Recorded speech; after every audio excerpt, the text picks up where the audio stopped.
Can you hear me now? Yeah, I can hear you now. So I just wanted to welcome everyone that's joined us today. We are running a mini webinar. Usually our webinars are a lot longer than today. It'll be about half an hour on kind of trying to outline how you get into pharma. I mean, we're all familiar with the name pharmaceutical medicine, but not many of us who are privy to the career opportunities actually know really what it involves. So we thought we'd run a short session to give you a general idea of what you may expect, some of the challenges associated with getting into pharma, including the vast range of opportunities which may even surprise you, and perhaps do some Q's and A's right at the end that you may have. And as you know, we started with some Q's and A's. So I'd like to welcome Paul, who you may have seen around and about our website for the last few weeks. So Paul, tell us a bit about your background. How did you end up as a medical advisor? What did you do beforehand? Good evening, everyone. I started toying with the idea of a different type of career, probably as a year one A&E registrar. And I was looking around myself and thinking, I'm not sure I feel entirely settled as this is going to be my career forever. And, I started to ask around, and people talked about opportunities in pharma, but not really with any particular level of knowledge or insight. It seemed a bit of a dark art. Perhaps people had heard of it, but didn't know any more than that. And that was certainly the situation with myself. I mean, I was particularly interested because I'd had a little startup company of my own, and I guess it whet my appetite for combining medicine with something a little bit more commercial, but I was really starting from zero. So I went through a phase of just trying to learn about opportunities, lots of Googling, lots of reading things, but there really wasn't much information around, and just started a process of gradual trial and error. As I started to learn about the different opportunities, I started to think, actually, some of these sound really good and tie into my interests. And I realized that, with many of them, you can do something a bit different, but you're still doing good for patients. You're still working to promote health in whatever context. The more I looked into it, the more interested I got. There was a long period of making lots of mistakes and really getting nowhere, which I can expand upon. But eventually, I kind of got my break with a Johnson & Johnson company called Diffuse Synthese. So I got a role as a medical advisor with them, and we've gone from there. Was it easy to actually get your first role, or were there quite a few different things that you had to do? Tell me more. Yeah, it was actually really, really hard, or I certainly found it really hard. And a big reason for that was the lack of knowledge that I had. I just didn't have any information. And in truth, I didn't even really know what I was shooting for. So it's very hard to position yourself if you don't know what your target is. And so after, literally 2 years of treading water and getting nowhere, I started thinking I need to get myself organized. And so it began with taking stock of what I have in terms of skills and trying to match those to the bits about different opportunities that I'd learned about. And it was only when I started getting myself organized in a better way, informed by some of the mistakes that I'd made, that I started to make progress. But at first, it really was difficult, and mostly because of the lack of information available. And do many of your colleagues that have transitioned into pharmaceutical medicine, have they experienced similar challenges? Like, what are the main challenges that most doctors face? Yeah, I think mine was, there was certainly a lot of overlap with other people's experience. So a lot of them said that, I don't know how I ended up here because I didn't know what I was going for, and I didn't really know what was out there. So that was one challenge that I certainly shared with them. And the other one was getting noticed. So when myself and colleagues that I've worked with got to the point where they knew what they wanted to do, actually getting recognised as a candidate for those roles was a real challenge as well.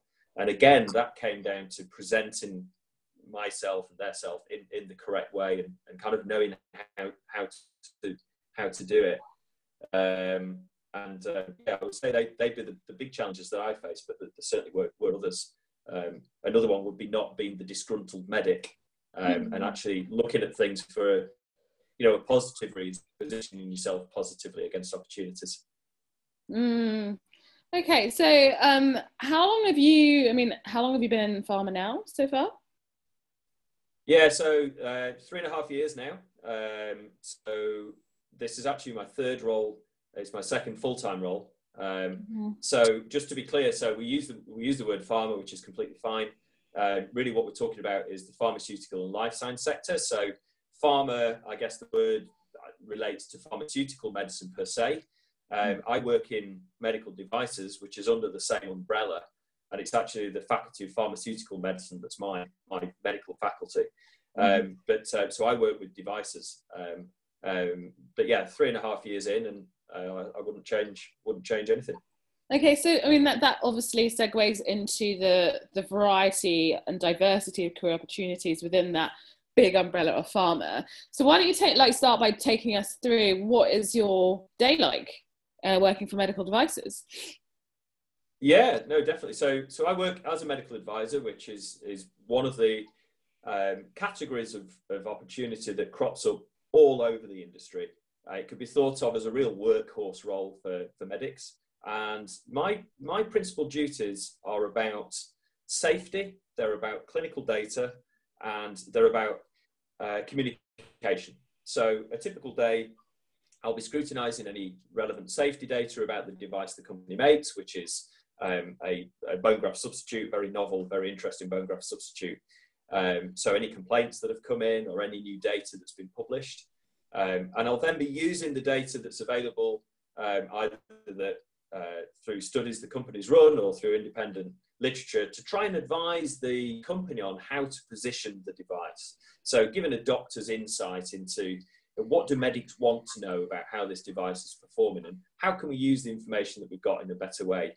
I'm involved in training of the sales team. That's something I really enjoy, because something that's very apparent when you do move into the industry is that you're really valued as a medic for your medical knowledge. These are companies that make products for doctors to use, but the vast majority of employees are not medically trained. So training of internal colleagues is something that takes up a good amount of my time, and then communicating information to the outside world. This device is marketed to orthopedic surgeons, but orthopedic surgeons aren't going to spend their time reading clinical papers about a particular product. So it's about communicating things, but really remaining as a medic. So you're offering a very scientific, very medical perspective rather than a sales or marketing perspective. It's a very niche role within the company, but it's extremely satisfying for that reason. So that's quite interesting, because I assume that most people think that pharmaceutical medicine is about standing in a lab with a lab coat and looking down a microscope or fiddling with medication. And it's far flung from that, really, isn't it? Yeah, I mean, I suppose there will be roles like that. So again, a medical advisor role can be extremely varied depending on the company. And I guess in some situations, it might be more of a white coat wearing job, but mine isn't really like that. I work mostly from home. I travel to the company's office in Sweden twice a month. It is a global role, so for customer interactions, which is another big part of the job, I can be really anywhere in the world. It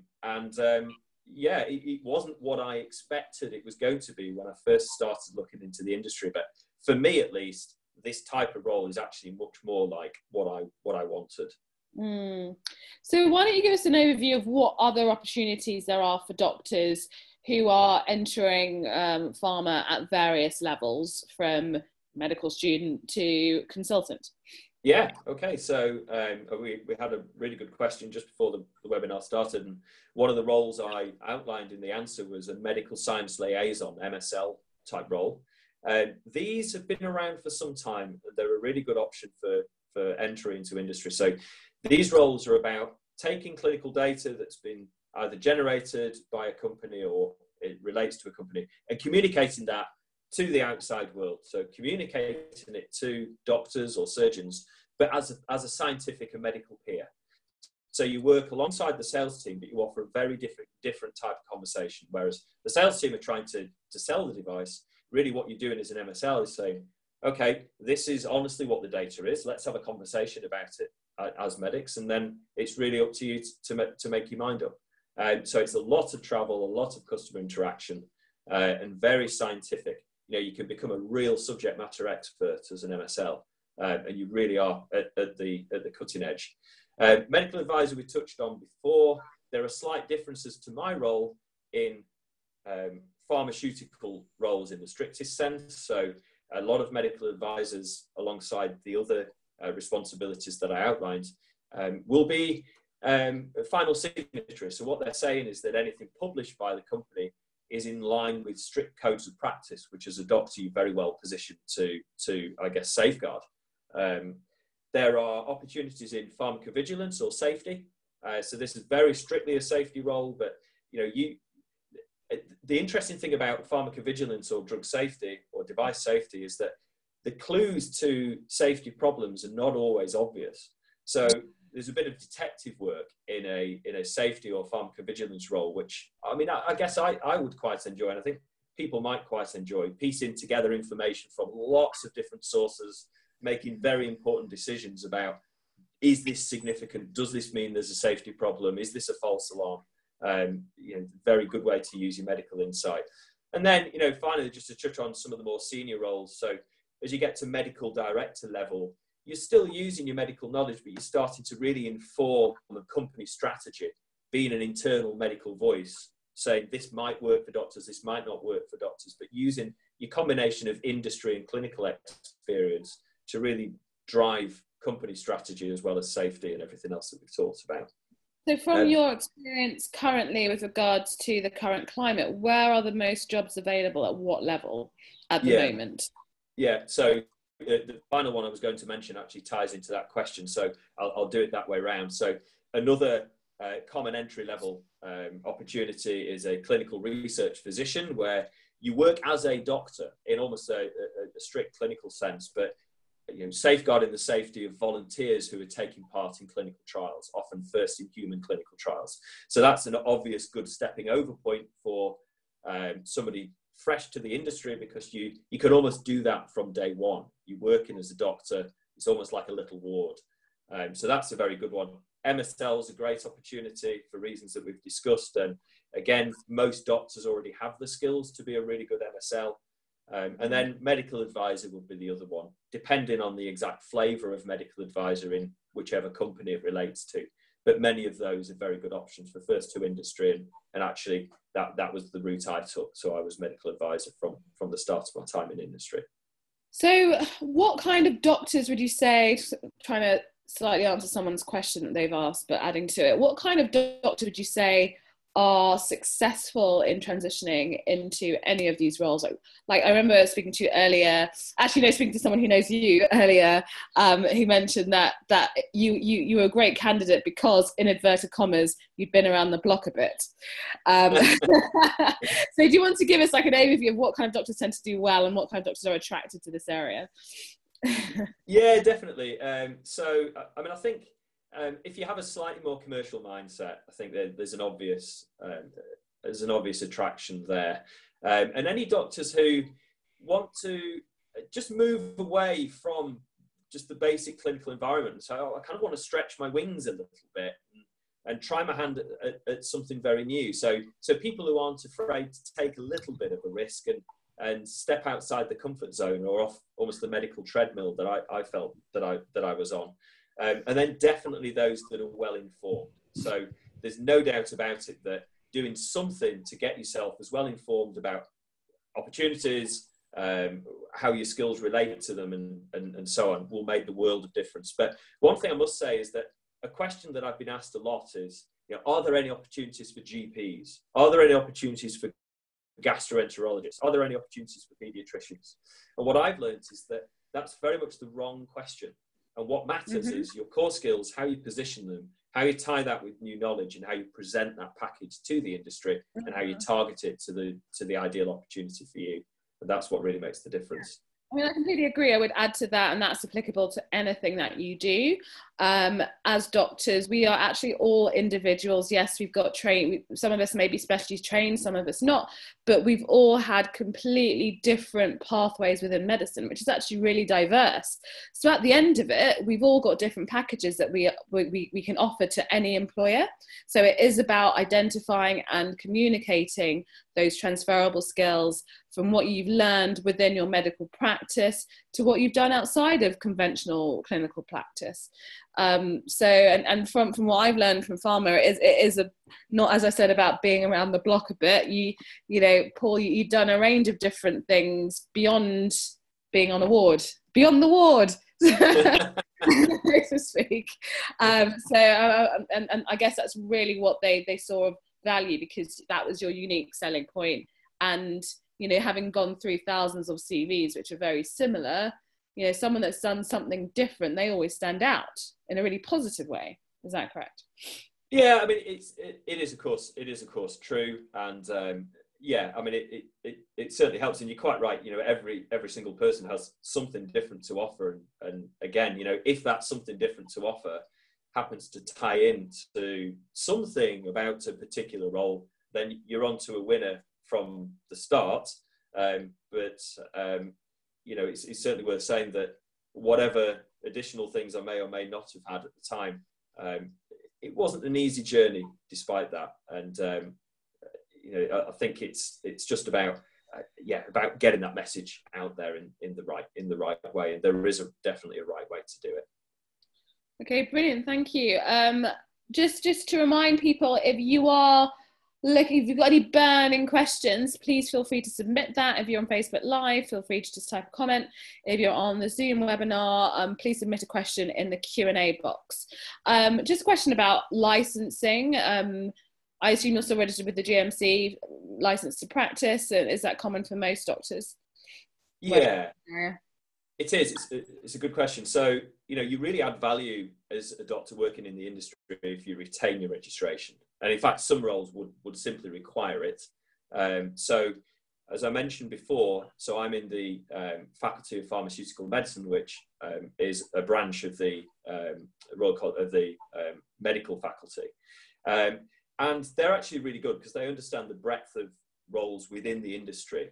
And so they adopt a flexibility to how they assess somebody against standards. So you're still held to the same standards as somebody in clinical practice. That can be a little bit tricky when it comes to questions about patient interactions and things, because I don't actually have any patient interactions at all. And that's why being a member of a sensible faculty that's well informed, and many of the appraisers will themselves be doctors within the industry, is a really big help. So you do need to revalidate, you do need to have an annual appraisal, you do need to be collating evidence, you're doing most of the things that you do in clinical practice, but within a framework that's given to you by a faculty that understands what they're doing. Okay, brilliant. Someone's asked about, well, I guess that's again what your background is, but someone's asked if you're surgically trained rather than medically trained, would it be harder? And I think we've answered that question. Not about your background specifically, about what you have to offer. So are there any options for less than full-time work? Yes, there are. So I would say probably more so once you are established in the industry. But there is a definite caveat to that, and that's that there are smaller companies around that need medics from time to time, but don't have enough of a regular requirement for medics to employ full-time staff.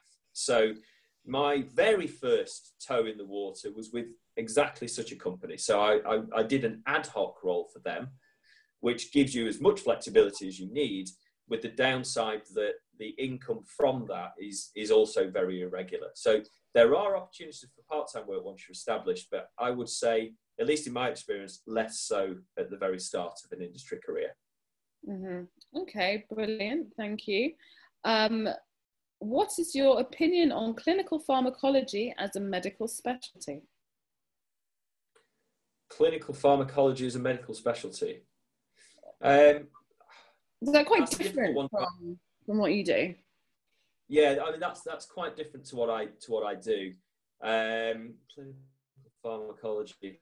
It's difficult to answer. I wouldn't say that I necessarily have an opinion. The important thing is to really delve into the particular role or a particular role that's underneath that title, because they will vary quite a lot, and assess how interesting that is for an individual. But I can't really answer the question as having an opinion on it, because in truth, I wouldn't have enough information to have an opinion. I need to know the specific role and so on. Mm-hmm. How necessary is specialty training to work in medical affairs? Someone has specifically asked. So it can be a help, and again, it depends on the opportunity. The bulk of what you offer is the transferable skills that most doctors have anyway. Some roles will specify particular specialty experience. So big ones for that are oncology, immunology, and some people talk about orphan drugs. So these are drugs for rare diseases. And again, if you've had exposure to a particular rare metabolic pediatric disease or something, then that would be a very strong match. For the most part, though, it's the transferable skills that make the biggest difference. It's those that are most attractive. So a bit of it, it can be a bonus, but it's not the be-all and end-all, definitely not. Okay, thank you. Liz has asked, do you recommend shadowing or getting work experience in the industry before applying for jobs? I think that, quite honestly, I think that could be quite difficult, because these are commercial companies. So there's a commercial sensitivity.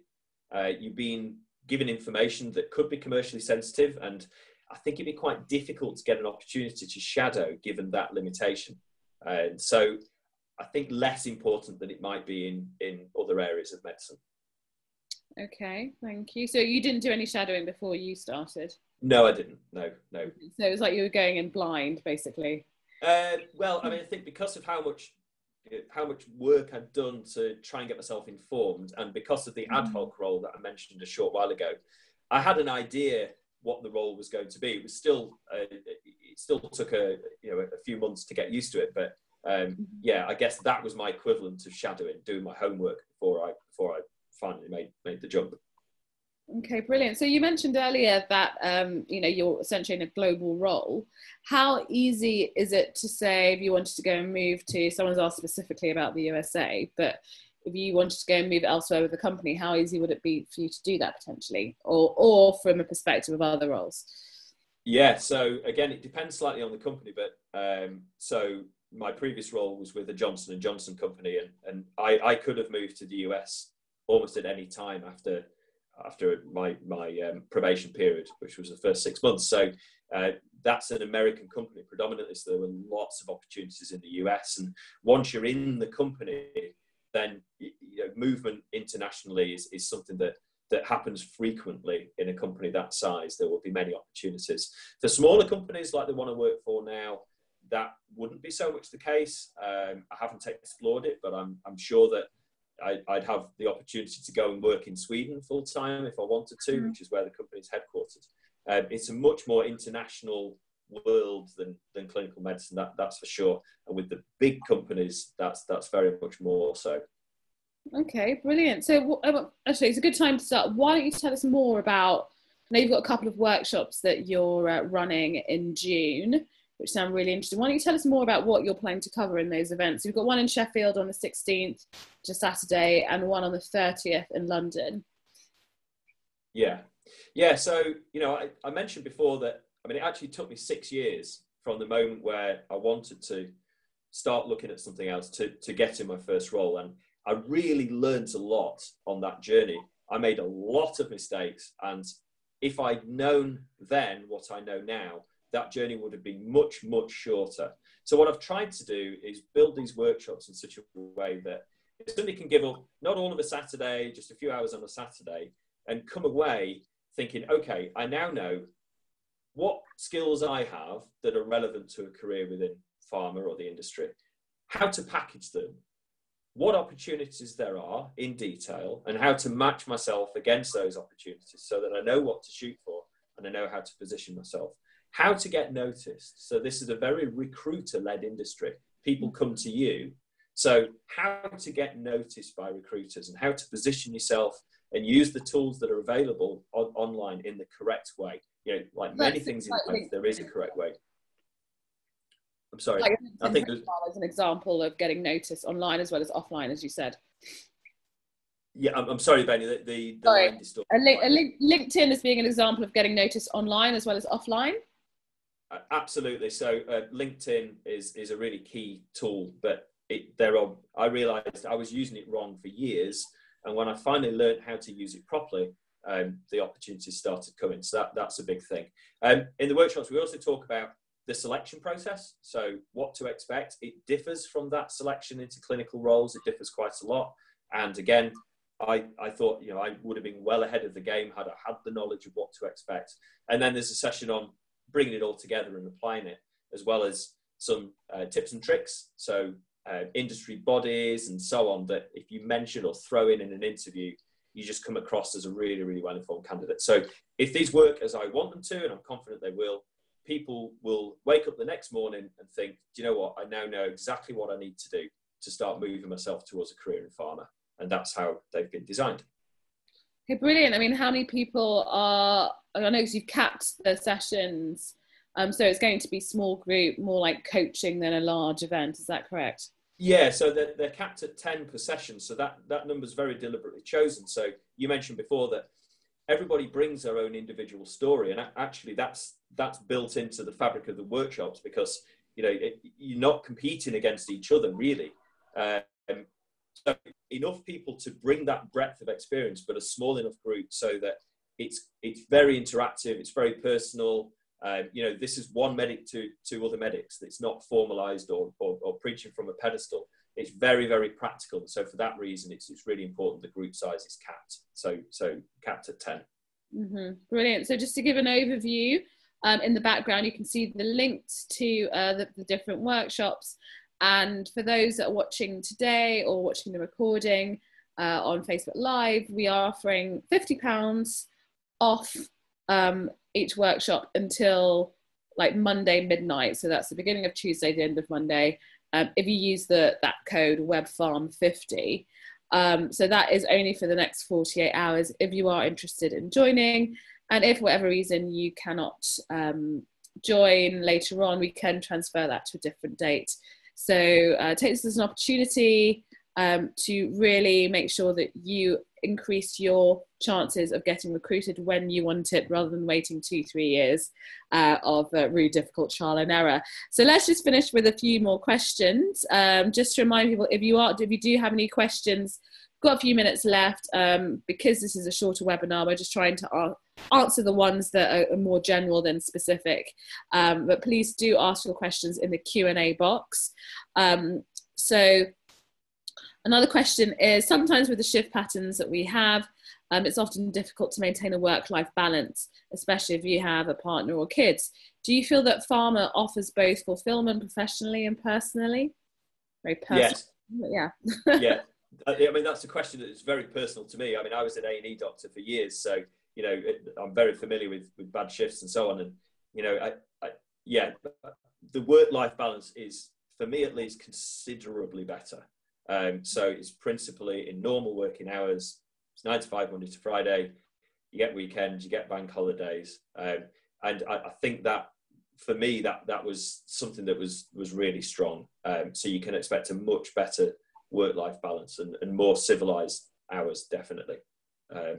And the second part of the question was about fulfillment, was it? Or yeah, fulfillment personally and professionally.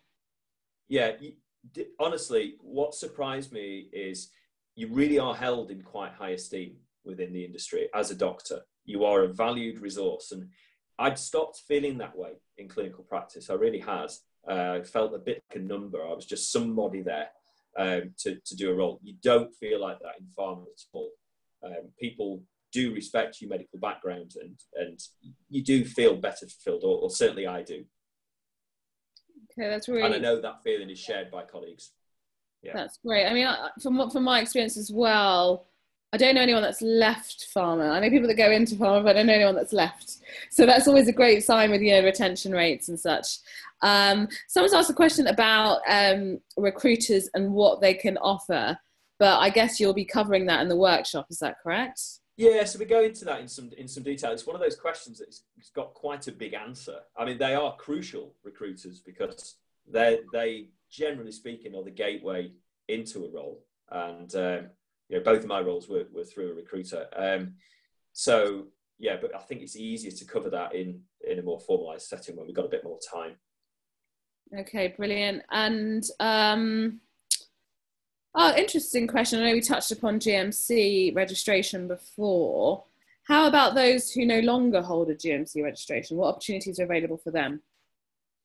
Well, I mean, there are lots of opportunities, but I guess that's an interesting one. If you're new to industry, but you've lost a GMC registration, then you're not really joining industry as a medic from the perspective of somebody who may be recruiting into a role. So, you'd still have all the scientific knowledge. So an MSL role would still be available, because MSL roles are also occupied by pharmacists or nurses or other allied health professionals, physiotherapists and so on. So MSL would certainly be an opportunity. Again, there might be some others in safety, pharmacovigilance, clinical trial design, but from the area of pharma that I know about, I think less broad. Mm-hmm. Okay, brilliant. Well, we've come to the end of our mini webinar. I'm sure loads of you have burning questions, and there's a lot more to discuss, but we just wanted to give you a general overview of pharma as a career opportunity. And if you're someone that is curious and finding out more, or you're looking to make a concerted effort into getting recruited in the near future, then feel free to join one of the 2 workshops we have running this month. And as mentioned, we are offering a £50 discount, whether you're a Medic Footprints member or a non-member, off those prices, which ends at the end of Monday, which is midnight on Tuesday, or the end of Monday, whichever way you want to see it. Have you got anything else to add, Paul, before we close? No, I don't think so. Just thanks to everybody for dialing in, if that's the correct phrase, and I've enjoyed the discussion, and yeah, hope to see people at the workshops. I've spent a lot of time putting them together, and it'd be really good to get people there and hopefully get people moving in this direction if that's what they choose to do. Fantastic. Just to remind you, if you do BIC and you're unable to attend, then we can look at transferring the dates for you to later on in the year. And also we have recorded this, so if you joined us a bit late, then we'll be able to send you a recording. Or if you're watching this now and you're not actually here, then you're looking at the recording that we've probably already sent you. All right then. Well, have a great Sunday evening, and take care, everyone. Thanks, everyone. Thanks a lot, Paul. Okay, bye. Bye. Bye.